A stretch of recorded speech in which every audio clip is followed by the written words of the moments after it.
Hey guys, it's Nate. Hope you guys are doing great. I'm doing fantastic. Because today we're going to be talking about leather boots, specifically leather Goodyear welted boots, and things that you should know before buying a pair.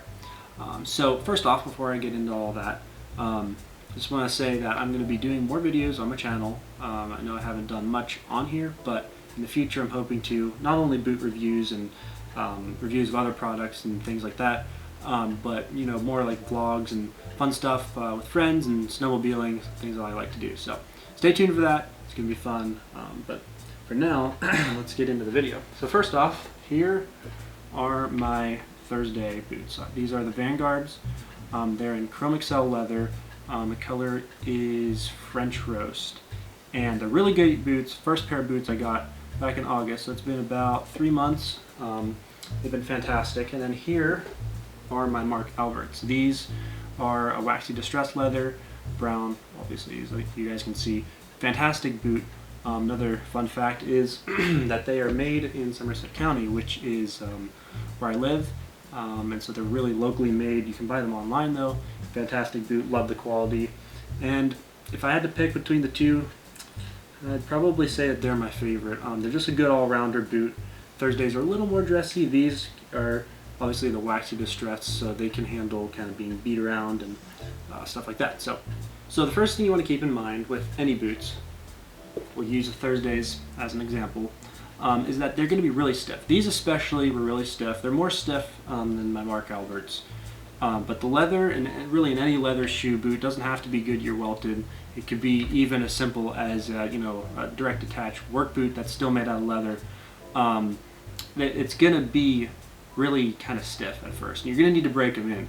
Most of you probably know that, but just do keep in mind that if you're going to be getting a pair, they're going to need some time to break in. You're not going to want to grab them, throw some socks on, and take off with your friends. You're going to get like skin ripped off in your feet. It'd be terrible and nasty. You don't want to do that. So what I recommend is grab a pair of socks, specifically thick socks, maybe wool, doesn't have to be wool. Just make sure they got a lot of padding. And put them on and just wear them around your house in the evening when you get home from work or whatever. Wear them for maybe an hour. If your feet start to hurt, obviously stop.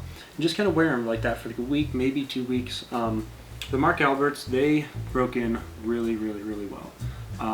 I didn't really have much of a break-in period on them. There was a little bit of a kind of a weird feeling in the heel, but that went away pretty quickly. And as for like the whole front and everything, the leather is the waxy distress. It breaks in really well and really nicely. Thursdays, on the other hand, these guys, they were pretty tough. They still are kind of stiff, as you can see. Like that's pretty stiff. These, they bend, and I really like that because, obviously, less break-in time. It's gonna be nice, but yeah, I was able to hop into my Mark Alberts right away. Something else you may want to consider is that boots generally are kind of stiff. You feel on the inside of your boot, yeah, it's got some padding, but it's stiff. And that's just the nature of boots. Most boots are that way. So if you're someone who has really sensitive feet, maybe consider something else. Maybe an insert or something you could use in there. If you're going to do that, make sure that you get a size that's going to work. Obviously, if you're sticking an insert in there, you're not going to have as much room for your foot. So keep that in mind. Generally, though, leather boots, they do wear in as they wear in over time. They do get really comfortable, and they're awesome. Leather boots are only a shoe that forms to your foot instead of deforming around your foot, like other shoes will do over time. Before ordering, make sure that you check your size with your manufacturer. Some manufacturers recommend a half size down from sneakers. Some recommend a whole size down from sneakers. My Thursday boots, these guys are 9.5, and my Mark Alberts are 9. So there is a difference there just because of manufacturing. Definitely keep that in mind. Save you a whole hassle having to return them, or worse, wearing a boot for a while and then realizing, this is a little bit too big or it's a little too small, and then having to deal with that later on if you can't return them. So do keep that in mind. Now, next up, conditioning your boots. We're going to talk about this real quick here. There's lots of reviews on YouTube where people talk about care and what to do with them. Get 2 horsehair brushes, okay? You can get them on Amazon. They're not very expensive. I have a couple, but you really only need 2. One to remove dirt, and 2, to buff them after you polish them. It wouldn't be a good idea to use the one that scrub off dirt on your boots after you just clean them, obviously. So get that. You'll really thank me for getting those. Renovator is great for boots like the Thursdays. My Thursdays here, they're obviously Chrome Excel, so it's kind of a shinier leather. This will depend on the type of boot you get. Shinier leather, recommend Saphir's Renovator. Fantastic stuff. It kind of keeps the shine. For my Mark Alberts, however, it's a waxy distressed leather, so I haven't really done much to them. They kind of, as you can see, they're kind of beat up. I don't know if you can see on the camera, but they are beat up and kind of scuffed, and that's kind of the look I'm going for with them, though. They're my venturing, everyday kind of kicking around boots.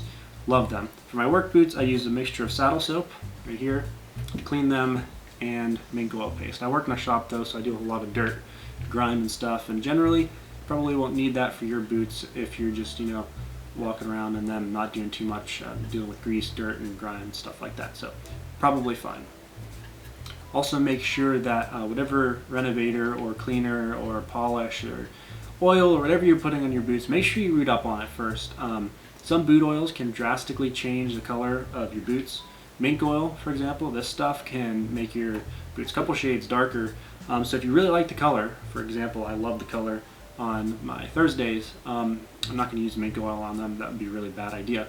Also make sure that you do your good research on it, because there are products that will kind of destroy the leather. It's not meant for the leather. All right, so this is a big one for people who live up north. If you live down south, probably not going to be too big of a deal, but if you live up north and you're in salt and snowy conditions, definitely watch out on your boots. Salt will really damage them if the leather is not protected well. And I personally have dealt with some of that on a pair of my dad's shoes, which are leather. He did a lot of walking around one day in snow and salt and stuff, and he came back and there's salt crystals built up on it. I didn't know till a couple days later, and by that time there was a bit of a stain. I was able to get it out with a couple treatments, but you want to keep that in mind. You don't want to damage them because there's salt on them and you didn't deal with it. If you're going to be wearing boots in salt weather, look for some sort of boot oil, something that's going to really kind of take care of that and, basically waterproof them, keep the elements from attacking them. Alright guys, so that's it. Hope you guys enjoyed. I'm looking forward to making more videos here and, hopefully getting better at it. I know this one's a little bit rocky, but I haven't recorded anything for YouTube for, it has to be close to a year. And even then, I was recording gaming videos, so not camera interaction, stuff like that. So this is a little bit different. I'm looking forward to it. I'm looking forward to getting more into cinematic stuff and B-roll and all that's gonna be great. More reviews coming your way. I would like to review each of these guys individually at some point, and kind of review the pluses and minuses of them. Also getting a pair of Beckett and Simonon boots. Those are gonna be great. I'll probably review those too. So keep an eye out for that, and we shall see what happens. Hope you guys have a great day. We'll see you later.